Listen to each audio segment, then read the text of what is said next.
Welcome to the E-commerce Profits Podcast, where we feature top founders and experts in the e-commerce industry and take an in-depth look at the struggles and successes in growing e-commerce brands profitably.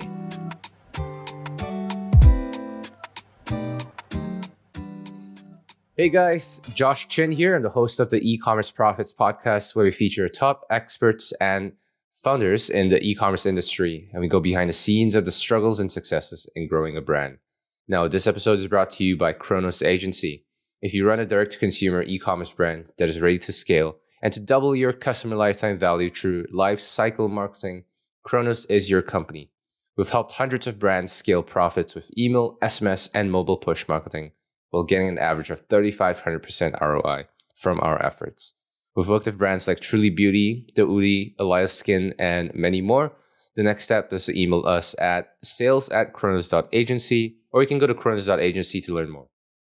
Today's guest is Gen Furukawa, the co-founder of Prehook, a leading quiz platform for Shopify merchants, helping Shopify merchants scale with zero-party data and first-party data, and we'll talk a little bit about what that means.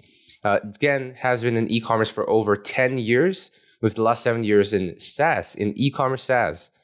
Prior to Prehook, Gen was part of the founding team and VP of marketing at Jungle Scout, a brand and company that many of us are aware of, the leading software for Amazon sellers globally. Now, Prehook helps hundreds of high-growth Shopify merchants sell more, accelerate list growth, and capture zero-party data with interactive quizzes. Gen is also the host of the e-commerce marketing podcast, Cart Overflow, where he shares what the best brand operators, agencies, and tech platforms are doing to grow their e-commerce revenues. Gen, welcome to the show. Hey, Josh. Thanks so much for having me. Gen, tell us a little bit about what zero-party data means and how does that differ from first-party data and Prehook's role in the whole thing. Yeah, totally. So zero-party data has been getting more traction and more mentions in 2021, 2020, it is basically data that customers proactively and willingly share with a brand. Now, this differs from first-party data, which a brand passively gathers. And so that would include things like purchase behavior, which is what you've purchased, how much you've spent, for example. So you can create segments on lifetime value or VIPs. Engagement with the website. Did you abandon checkout? What pages did you visit? Interactions with email, as in, do you open a lot? Do you click through a lot? And so these little data points, first-party data, are usually used to triangulate and create assumptions about the customer. And second-party, third-party data is basically that, but just aggregated and anonymized and packaged up. So that's where you might get things like Facebook's interests and behaviors segmentation. So the thing is, you don't know how accurate it is because you don't know the source. You don't know when it was collected. So it could be very old and it could be very disparate in its origin. But zero-party data is beautiful because you know exactly where it came from. It is you, Josh Chin, who has shared what your interests, preferences, goals, challenges are. And the reason why you might do that is because there was a promise of an exchange of value. So that's really the crux of a quiz, which is, hey, Josh, we'll ask you a few questions. You might enter your email, phone number, or both so that we can send it to you. And then we'll make your shopping experience better on site. We'll recommend a product based on what your quiz responses are. But then also afterwards, in your email or your SMS, they will be far more relevant and timely because we know what you're looking for. So it is really a win-win between brands and consumers, where brands are getting the data that all of a sudden after iOS 14, iOS 15, third-party cookies being deprecated is far harder to gather. And then consumers are willing to share it because they want a personalized experience and they're willing to pay more in terms of average order value and more conversions and therefore higher lifetime value. And a quiz is just one way to do that at scale. I love the idea of interactive quizzes, and as an email marketer, where information is relatively scarce, It's really important for me to be able to paint a picture of what a profile is like, and then automate the journey in a way that mimics a one-on-one interaction as you would in a retail store. Maybe even elevate that experience beyond that. And I see that there is a clear upside and there is a clear value add in terms of the revenue that can be generated from focusing on using zero-party data to form good automations and good personalized journeys with a customer. What are some interesting ways that you've seen merchants use your quizzes to automate that journey and personalize their customer experiences? Yeah, great question. So now we're talking, all right, after they've already opted in with their contact information, they've already gotten recommended a product. Now, what happens in the communication? And I think that's really where the value of zero-party data comes in, because all of a sudden you know how you can segment. So no longer are you kind of going surface level of like who this person is, like what zip they live in and what products they purchase, but you can get some of the psychographic information, the why they want to purchase or what they're looking for, so you can actually appeal to their emotions. And I think it makes me think of, we buy with emotion and justify with logic, and so you're appealing to their emotions because you know what it is that you're not able to gather via any other channel except if they tell you directly.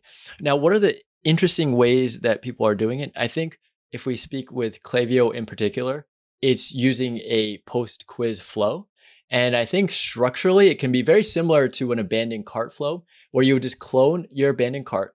And the benefit of cloning it is, of course, you can have kind of like the same structure for trigger filters, conditional filters, where you are having the trigger be that they took the quiz. And so Prehook, for example, we send you as a metric. So that's a trigger. And then the recommended product, you might want to wait for an hour, make sure that they don't purchase. And if they did purchase, then end the flow for them. But is to dynamically insert the recommended product. And so you do that with the event metrics. And so basically you're just building out one campaign or one email, and it can scale infinitely. So if it's a skincare brand, for example, Josh has normal skin and wants a cleanser, a serum, and a moisturizer. Like all those products can be dynamically inserted. But maybe say I have dry skin and have acne and looking for these things. Those recommended products, even though it's the same flow and same campaign, same email, would be completely different because of the data that's sent through as my custom property or my event metric. So I think that's really one of the coolest things about a quiz when you hook in the integration with Klaviyo or Omnisend, Attentive, PostScript, is that you're basically able to personalize at scale. Again, what's the best way to initiate a quiz funnel? Is it a pop-up or is it a little selection on the menu bar? What's the best way that you've found? Yeah, I think probably in a hero image where there's most visibility. So one brand, for example, that uses Prehook is it's called T-Elixir, which is an adaptogen brand, mushrooms, and so they're seeing a lot of success with a quiz because they have it across different entry points on their website. So they do have it in their header nav. They do have it in their hero image. They do have it as an exit intent pop-up from Klaviyo, and they do have a dedicated landing page for paid and email traffic. And so depending on how important it is, you'd want to make it more prominent. And I think for T-Elixir, where the problem that they are using the quiz to solve is what product is right for me. And not many people necessarily know what mushroom tea is best for them based on what their health issues are or their taste preferences or whatever. So it simplifies the buying process. And so because of that, they want to make sure that as many customers as possible go through the quiz. But then if you go to a subscription brand, let's say Wink or Wink, which is a wine brand, or Scentbird, which is fragrance, or Stitch Fix, there you have to take the quiz because all of those preferences are so important in knowing what to send on a monthly basis or quarterly basis. So that one's a requisite, and you can't really go anywhere on the homepage without entering the quiz. Have you seen have you seen quiz funnels affecting conversion rates at all? And what I mean by that is when we think about conversion rates as a business, as a brand completely, versus the conversions that we get from introducing a quiz funnel, it feels like a compromise, right? When I introduce additional friction to buying through a quiz, that reduces the conversion rates for the entire site. But as long as the conversion rates of the conversions from the quiz outweigh the loss of conversions from the website, I'm good. That's kind of like the biggest conversations that I've been having with merchants thinking about introducing a quiz funnel. Is there a way around that, or is that the right way to think about it? So I do understand what you're saying. I think is basically you want to minimize the hoops that somebody's going through on their path to purchase. All right. Exactly.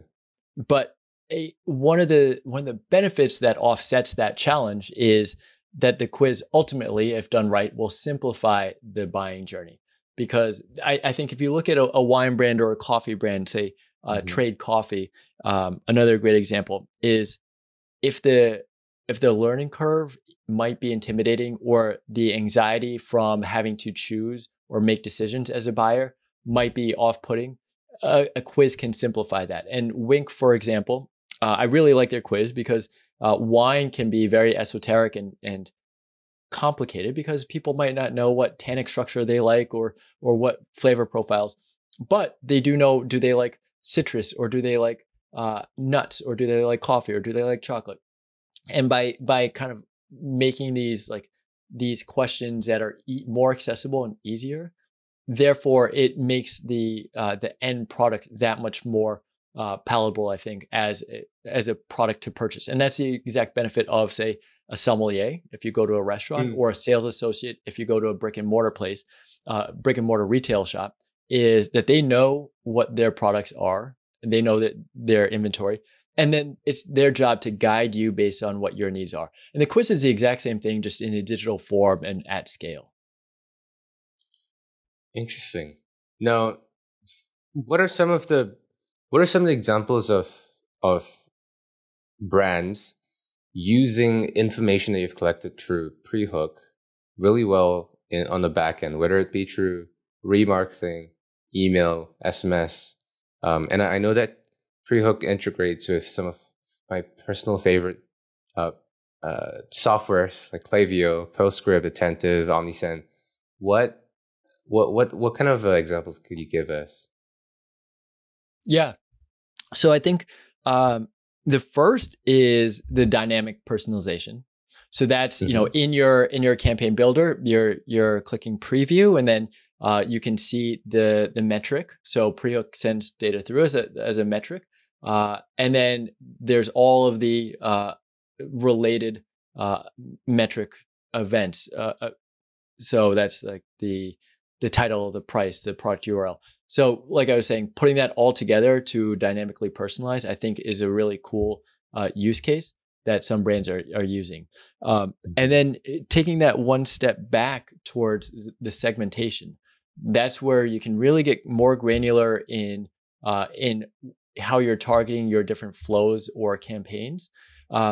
So one brand, for example, we're working with is a fragrance brand. They're doing really well. It's a high-end fragrance brand. They're doing really well with their quiz, but they hadn't really utilized the customer data as well. So taking the custom properties, okay, do they like citrus or woodsy? Are they a man or a woman? Are they using it for an everyday or special events? All of these are different data points that that they use in their messaging and their campaigns to highly target what the product that they're including in the email is, but then also what the messaging and the positioning of that fragrance is. Because as you might imagine, the campaign would look completely different if it's even just man versus woman. And then getting more granular, like what their use case is, what the aspirational image is, what product they're including to link back. So that's an example of the data being used, and I think like segmentation is critical. And then take that to a different channel, even within Klaviyo, using that with SMS. So you're interspersing SMS messages with email messages, and then it's all highly targeted based on the zero-party data gathered in the quiz. Again, have you seen anything done with lead generation using quizzes? What I'm talking about is the premise being customer acquisition being more and more expensive, iOS giving us a pain in the butt. Now, could we improve our costs reduce our cost per acquisition by funneling people through a simple quiz and promising a reward at the end, and running Facebook ads or paid social ads through that funnel on site? Is that something you've explored? Because it's an idea that I've been toying around with, and in theory, assuming that conversions are healthy, healthier than sending someone to a landing page, and especially for products that don't necessarily command an impulse purchase, it should allow for either A, an immediate purchase, or B, retargeting super effectively because of all the information that we've gathered. What do you think about that idea? Yeah, totally.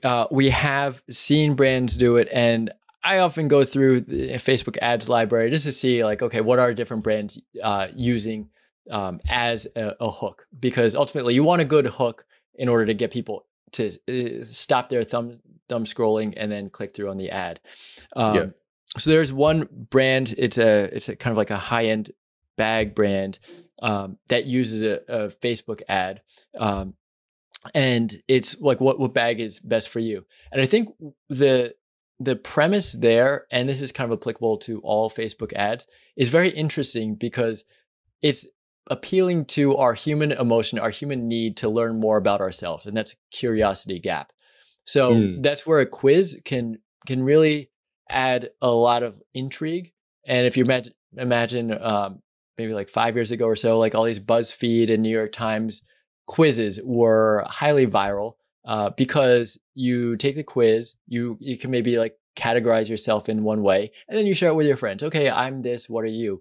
But take that, twist it a little bit for what bag are you, or what beardsman are you? For Beard Brand has a quiz that they plaster at the top, or for Scentbird, what's your ideal scent? But these are all questions that we don't know, but that's the fun of the quiz. And I think that's where you can see some great landing pages and hooks for Facebook ads. Then you drive them to the landing page. Ideally, this is where we can get into the mechanics of quiz best practices. And ideally, it's kind of like to the point and short, not a lot of superfluous questions. Get an opt-in. We see, like 70, 80, 90% completion rates of people who start the quiz to finish. And then after they enter their contact info, then they recommend a product. But because the quiz platform is integrated with, say, Klaviyo, you get all that data sent through immediately. So compare that, that quiz experience to if it were, like, hey, check out a 15% off discount on all scents or something. You get an email, cool. Then you send your coupon. So you're getting brand dilution in terms of like cheapening the brand with a discount upfront, profit margin dilution because that 15% is coming from the bottom line. And then you don't necessarily know anything about them. So you don't even know, is it a man or woman that I'm sending these fragrances to? And then to bring it back full circle on paid ads, I think one of the really cool things is that you can actually kind of like create a more unified omni-channel experience, in that the segments that you're creating in Klaviyo can be ported over to, say, your Facebook Ads Manager, so that what that, for example, this is a man who likes woodsy scents for special events. But then that segment can be created in your different ads platforms. So there's some unity in terms of the experience and the products that you're advertising, and so that the ad drives a lead to your capture the lead, and then that lead and the information that you're gathering back would inform a more targeted paid ads experience. For people looking for inspirations and kind of diving deeper into what Dennis shared, you guys can go to prehook.com, go to under the learning tab, and click on use cases. Scroll all the way to the end. You'll see this massive Airtable of companies that have used quizzes in various forms, and how they have then filtered kind of people through that funnel and redirected people into the different products and product categories that they have on their site. It's incredible. I think you guys have like 120 different companies, categories, goals, and URLs. This is such a lifesaver and such a time saver for someone who is a marketer trying to build a quiz funnel and trying to get some ideas and inspiration. This is something that I would 100% use. I'm glad you found that. There. Yeah, thank you. It is a little buried. I need to bring it a little bit like easier to find. But yeah, definitely do as that. we're building the product, okay, how are people using quizzes? What are the use cases? What are the niches? Where could it be of most value?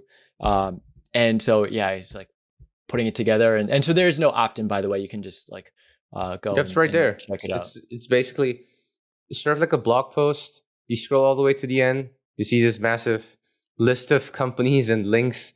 It's going to save you a ton of time. It's so good. Thank you. And I see a couple of familiar company names out here as well. 100% Pure, Rick Kostick. So the founder, Rick Kostick, was actually on this show a while back as a guest. Cool. Definitely go listen to his episode, guys, if you're listening. And they have a product recommendation quiz on their site. And now, from my conversation with Rick, one of the things that makes 100% Pure really unique, besides the fact that they use all natural ingredients, which is incredible, is the fact that they have hundreds and hundreds of SKUs, and it's incredibly difficult to keep track of every single one of them. And they have loyal customers who have been purchasing the same products for years and years and years on that from them. So it's really difficult for them. One of the difficulties that we talked about on the show was that it's difficult for them to phase out products as you would with a typical retail business with product life cycles and everything. They chose to keep products on store for that select few customers. So it's really difficult to kind of keep things, I would presume, profitable when you're only producing a small amount of everything. So finding the right skincare, self-care routine and set of products that work for you is incredibly, incredibly important. And the product finder quiz is exactly what they're trying to do with what we've just talked about. So I hope they're using Prehook. Are they? I don't think so.